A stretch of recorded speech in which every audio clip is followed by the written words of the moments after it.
పేరూరు గ్రామం గరుడగంగా మంజీరా తీరమందు శ్రీ సరస్వతి మాతను ప్రతిష్ఠించి నేటికి 23 సంవత్సరాలు పూర్తయింది. మరి నేటి రోజున ఉదయం 3 గంటల నుండి అమ్మవారికి ప్రత్యేక పూజలు, అభిషేకము, అలంకారము, చిన్నారులకు సామూహికంగా అక్షరాభ్యాస కార్యక్రమాలు, అదే విధంగా శ్రీ సరస్వతి మాత యజ్ఞము, అన్నప్రసాద వితరణ, అన్నదాన కార్యక్రమము, దానితో పాటు సాయంత్రము వివిధ గ్రామాలచే శకట భ్రమణోత్సవ కార్యక్రమం అంటే బండు తిరుగుడు కార్యక్రమం జరపబడుతున్నది. మరి నేటికి ఇచ్చట శ్రీ సరస్వతి అమ్మవారిని ప్రతిష్ఠించి 23 సంవత్సరాలు దిగ్విజయంగా పూర్తయింది. మన గరుడగంగా నేడు పిలుస్తున్నది మంజీరా.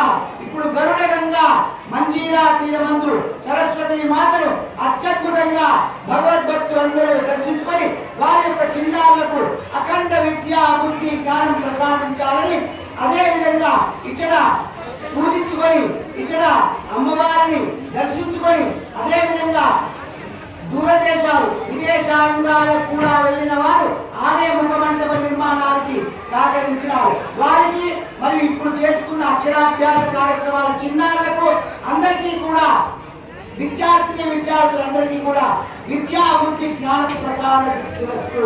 సరస్వతి మాతాకి, సరస్వతి మాతాకి.